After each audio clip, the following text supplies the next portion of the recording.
Assalamualaikum warahmatullahi wabarakatuh. Perkenalkan nama saya Muhammad Farah dengan NIM A1H1080 dari kelas Prokes C angkatan 2022.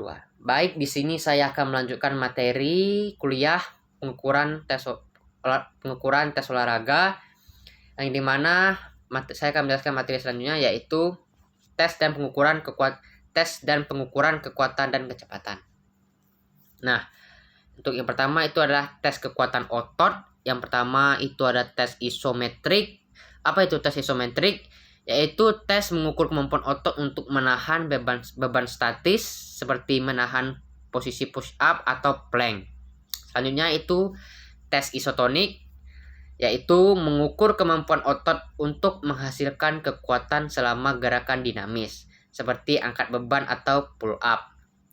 Yang ketiga ada tes isokinetik, yaitu mengukur kekuatan otot pada berbagai kecepatan menggunakan alat khusus yang memberikan resistensi yang disesuaikan dengan kecepatan gerakan.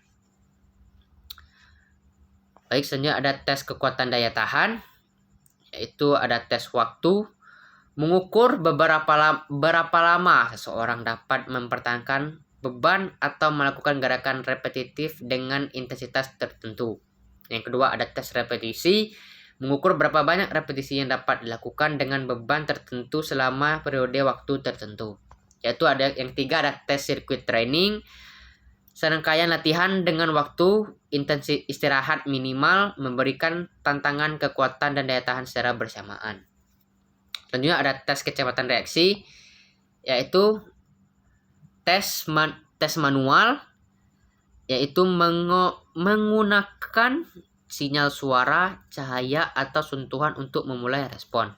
Selanjutnya ada tes elektronik, yaitu menggunakan sensor yang mengukur waktu reaksi dengan presisi tinggi. Selanjutnya ada tes simple reaction time atau SRT, mengukur waktu reaksi terhadap stimulus tunggal. Selanjutnya ada tes kecepatan gerak.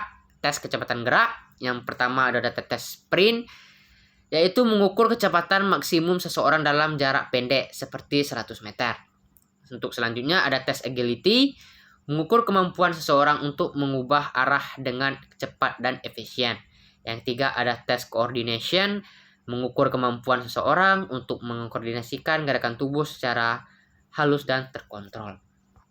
Nah, selanjutnya itu adalah prosedur pelaksanaan tes, yaitu yang pertama ada persiapan, pastikan kondisi lingkungan aman dan nyaman, gunakan peralatan yang sesuai dan kredibel.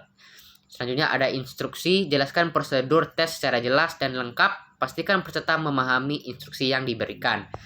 Nah, selanjutnya ada pelaksanaan, awasi peserta dengan ketat selama tes, catat data dengan benar dan akurat. Selanjutnya ada pengukuran, pastikan area tes aman dan bebas dari gangguan agar peralatan sesuai kebutuhan. Selanjutnya adalah norma dan interpretasi hasil tes, yaitu perbandingan.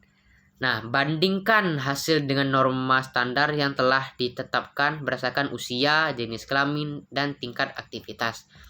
Selanjutnya ada interpretasi, yaitu analisis hasil tes untuk mengidentifikasi kekuatan dan kelemahan. Gunakan interpretasi untuk menyusun program latihan yang efektif. Selanjutnya ada motivasi, yaitu dorong peserta untuk mencapai hasil terbaik dan terus berkembang. Gunakan hasil tes sebagai alat untuk memotivasi. Baik, sekian penjelasan tes mata kuliah tes pengukuran dari saya. Saya tutup. Wabillahi taufiq wal hidayah. Wassalamualaikum warahmatullahi wabarakatuh.